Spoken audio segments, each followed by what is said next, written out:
Pernah nggak sih ngerasa hidup ini jalan terus, tapi kita sendiri kayak ketinggalan? Nah, kali ini kita akan coba jeda sejenak. Kita akan sama-sama menelusuri apa sih artinya kesadaran murni itu, sebuah perjalanan untuk menemukan ada yang sejati di dalam diri kita. Yuk, kita mulai. Coba kita jujur sama diri sendiri. Pernah kan kita ngerasa kayak cuma jadi penonton di film kehidupan kita, badannya sih di sini, tapi pikiran wah udah melayang kemana-mana. Perasaan enggak benar-benar hadir inilah yang jadi gerbang awal perjalanan kita kali ini. Dan ternyata ya, ini bukan sekedar soal biar lebih rileks atau fokus loh.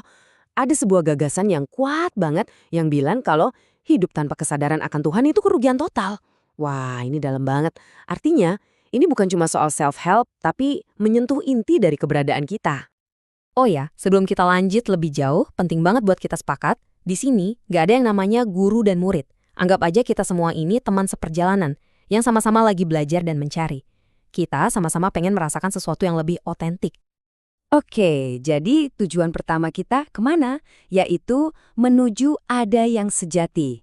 Coba bayangin kita menemukan sebuah titik hening di dalam diri, sebuah kondisi yang disebut makom, di mana kita berhenti sibuk ngejar ini itu, tapi bisa benar-benar menikmati adanya kita saat ini. Itulah kesadaran murni yang kita tuju. Pertanyaannya sekarang, gimana caranya kita bisa sampai ke sana? Nah, metodenya ini ternyata bukan hal baru.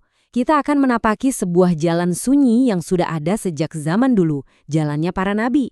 Sebuah metode yang bisa dibilang sudah teruji oleh waktu. Dan metode itu adalah tafakkur atau kontemplasi mendalam. Ini bukan meditasi kekinian ya. Ini adalah praktek inti, jalan yang ditempuh para nabi. Bahkan, wahyu pertama turun dalam suasana hening yang total kan saat nabi menyendiri. Ini nunjukin betapa dahsyatnya kekuatan keheningan. Terus, apa sih inti dari tafakur? Jawabannya cuma satu kata, diam. Tapi ini bukan sekedar mulut yang dikunci. Diam yang kita cari itu diamnya batin. Hening di tengah badai pikiran kita. Katanya, bahkan alam semesta ini bertumbuh dalam diam. Jadi inilah inti dari semua ibadah. Lalu gimana cara kita mengakses heningnya batin ini? Kuncinya ternyata ada di napas kita sendiri. Coba deh perhatiin, ada jeda hening sesaat sebelum kita narik napas, ada hening saat napas itu mengalir, dan ada jeda hening lagi setelah kita menghembuskan napas. Nah, di dalam keheningan total di antara tarikan napas inilah, atau yang disebut suung, kita bisa merasakan ada yang sejati. Nah, kalau kita udah mulai bisa masuk ke dalam keheningan itu, apa yang kita temukan? Sesuatu yang mungkin kedengarannya agak aneh, keindahan dalam kekosongan. Ya, saya tahu ini kedengarannya paradoks, tapi coba kita bedah bareng-bareng. Jadi, apa sih maksudnya kosong di sini? Ini bukan berarti hampa atau nggak ada apa-apa. Justru sebaliknya, ini adalah kehidupan dalam wujudnya yang paling murni. Saat ego kita, rasa aku yang serba ingin ini itu lenyap, yang tersisa ya cuma ada. Kita jadi fakir, sadar sepenuhnya kalau kita ini nggak punya apa-apa di hadapan Sang Maha Kaya. Dan ketika kita ada di kesadaran ini, disinilah keajaiban terjadi. Nggak ada lagi yang namanya sia-sia, semuanya jadi berharga. Sampai-sampai sebutir debu pun kelihatan begitu agung, karena ia nggak pernah berhenti memuji penciptanya. Semua penyesalan, semua kecewa soal masa lalu, rasanya langsung menguap begitu saja. Prosesnya itu bisa kita ibaratkan kayak kalimat tauhid yang dipraktekkan. Kita mulai dengan la ilah, kita tiadakan segalanya. Kita lepasin semua label, semua keinginan, semua yang kita genggam erat, sampai kita jadi kosong. Nah, dari kekosongan inilah, kita baru bisa benar-benar merasakan illa Allah, hanya ada Dia. Kosong, tapi justru terisi penuh olehnya. Perjalanan ini juga bakal mengubah total cara kita bersyukur. Kita jadi sadar kalau syukur yang sejati itu bukan soal sibuk ngitungin kita punya apa aja, tapi tentang menyadari bahwa hidup itu sendiri adalah anugerah terbesar dari semuanya. Coba deh kita bedain. Syukur yang biasa itu kan kita sibuk bikin daftar. Aku bersyukur punya rumah, punya kerjaan, dan seterusnya. Tapi syukur hakikat atau syukur sejati itu jauh lebih dalam. Kita bersyukur atas hidup itu sendiri. Karena kalau dipikir-pikir, tanpa anugerah kehidupan ini, semua nikmat yang lain jadi nggak ada artinya kan?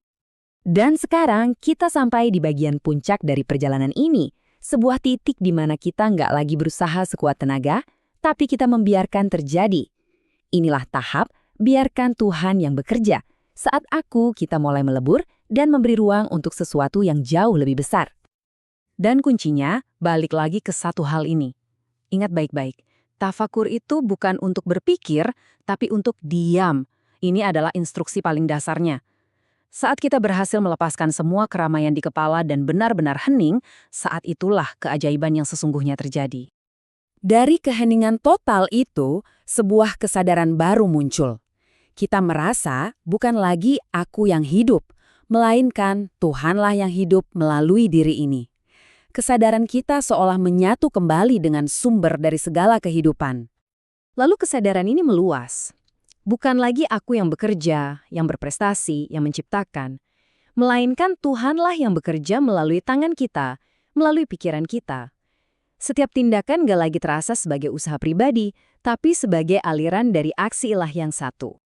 Bahkan rasa syukur pun terasa beda. Kita jadi sadar, ini bukan aku yang sedang bersyukur. Loh kok bisa? Karena yang sejatinya bersyukur itu hanyalah Tuhan, atas ciptaannya sendiri.